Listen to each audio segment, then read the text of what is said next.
Hello, this is Noga Sachs, U.S. House of Representatives, Missouri District 2 candidate.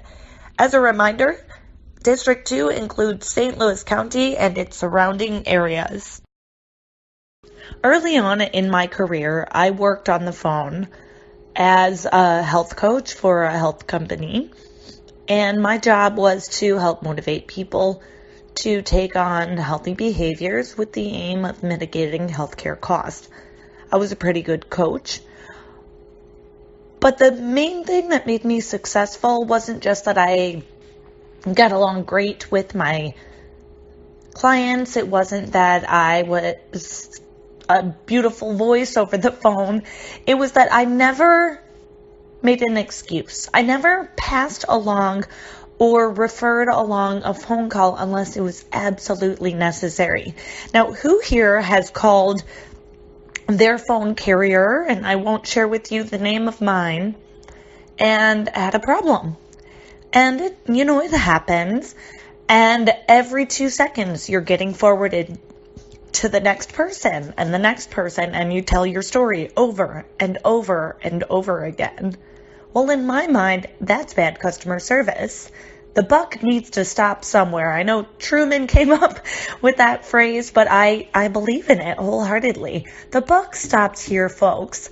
And it stopped here when I was working for that healthcare company, when I was dealing with individuals, helping them to achieve the best health they possibly can. The buck stops here. And I have the exact same belief with regards to the safety of our children. I think everybody here can agree that we want the very best, safest school environments and just environments at large within the community for our children and for the community at large. What we're seeing right now is some aggression taking place in an untargeted fashion towards just anybody who might be the recipient of that aggression. What does that mean? Is it the fault of the kitchen knife? Is it the fault of the gun? Or is it the fault of the individual who's pulling the trigger? Or maybe it's the fault of the stimulus, which is considered to be a threat. You guys, the buck stops here with me. I am not passing blame to all of the other people that might be able to take on blame. I'm looking at the root cause of what's taking place here. I have a background, as I've shared, in mental health, and I understand very clearly what's happening when a person behaves with aggression. Whether it's yelling, whether it's kicking, whether it's throwing, whether it's shooting a gun, whatever it looks like, aggression indicates a stimulus of what we call in the mental health field the HPA axis. And the HPA axis is what happens when you feel stress. It makes your heart rate higher. It makes you breathe a little faster. It gets you ready to run away, fight, or freeze. Those are the adaptive things that our bodies have learned to do. When we sense any threat, those are the ways that our body responds. Now, my question is, why is it that these people who are taking on these aggressive behaviors perceive a threat? What is it that sent their HPA axis off kilter? Now, is it because they all have major mental disorders? Or maybe it's because our culture isn't as endearing, isn't as welcoming, isn't as non-threatening as we might have thought that it should be. How many times have you heard about bullying? Bullying is the problem. Maybe it's social media. Maybe it's video games. Maybe it's the presence of guns. Or maybe it's a bad culture. Maybe we need to start thinking about what we say, how we behave, what sorts of behaviors we depict and model to the people around us? Are we treating others as we would also like to be perceived, also be treated? Or are we letting our HPA axis go off kilter, even in little ways? How many times, and you guys, I'm embarrassed to say this, how many times have I blamed my boyfriend for something that is entirely not his fault? Why can't I find the 8th fork? I do not know. Well, it's because I put it in the wrong place. It is not his fault. And I blame him, and within 5 minutes, immediately I say, gosh, that was not okay for me to blame you. I'm really sorry. But how many times have we blamed somebody else? Whether that's in traffic, whether that's at work, whether that's at school, whether that's within the family, and we don't own up. We don't say, gosh, my relationship with you is a lot more important than my frustration right now, and I'm sorry that I put this thing, which is so invaluable to me, second to this frustration, which is fleeting. That HPA axis, it eventually becomes unstimulated. It feels so urgent in the moment, but it is so far from urgent. It is so far from needing response in most cases. Now, another time, I was driving on the highway with my boyfriend, and a truck didn't see me. I was in a sedan, didn't see me, and was switching lanes to the left side, and I was in the left lane. I would have been crushed between the highway divider and the truck if I didn't take action. Now, I could slam on the brakes, and I would get the car in back of me into the butt of my car, or I could slowly press on the brakes and make my car slow down. You guys, I'm a big nerd.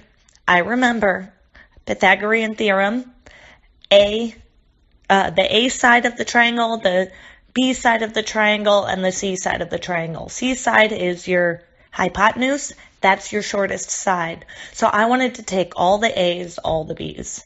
So I just kept making right angles as much as I could so that I was traversing the most amount of distance. So I had the most amount of time to slowly slow down my car and not get hit by that truck.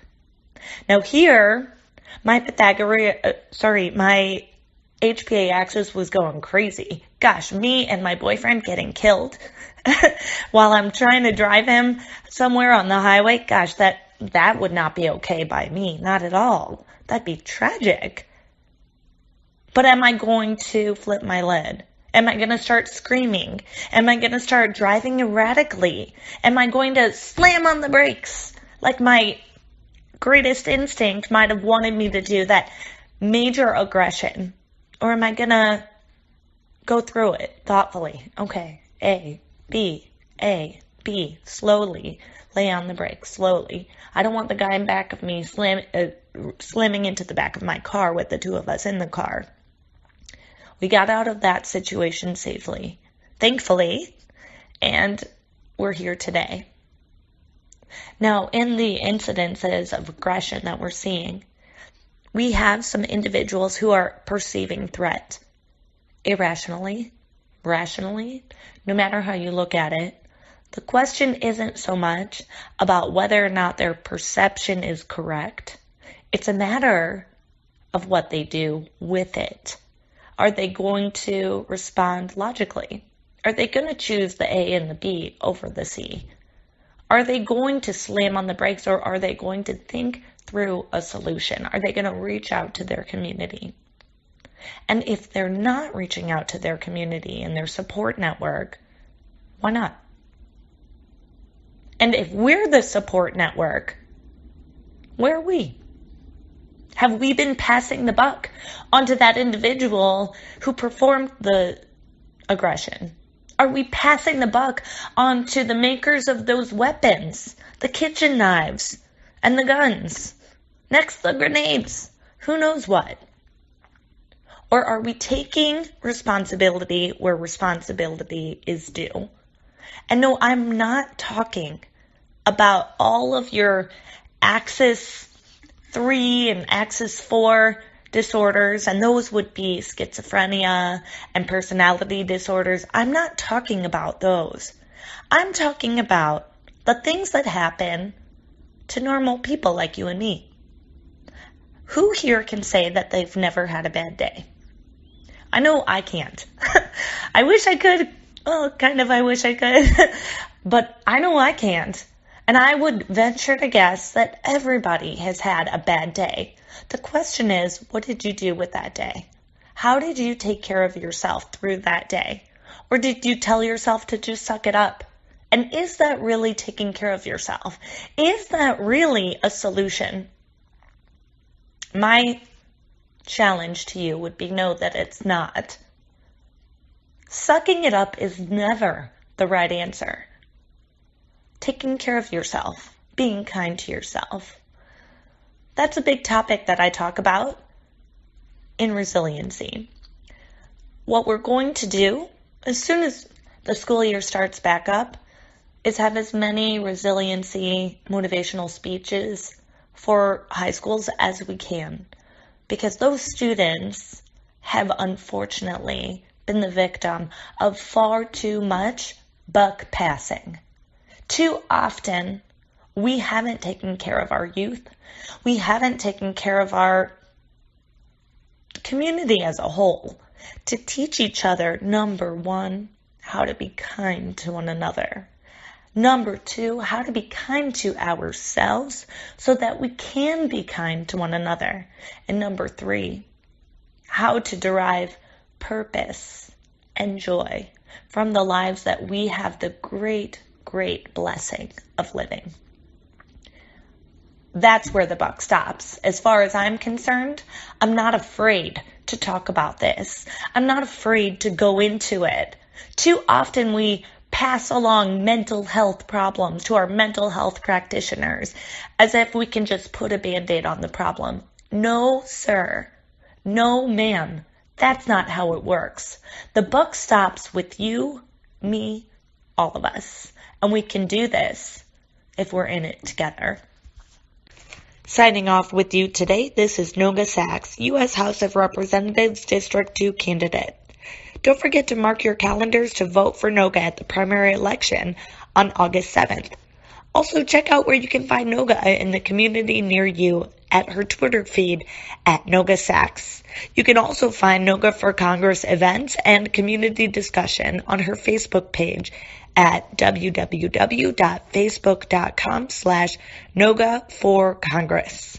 Thanks for joining today. Talk soon.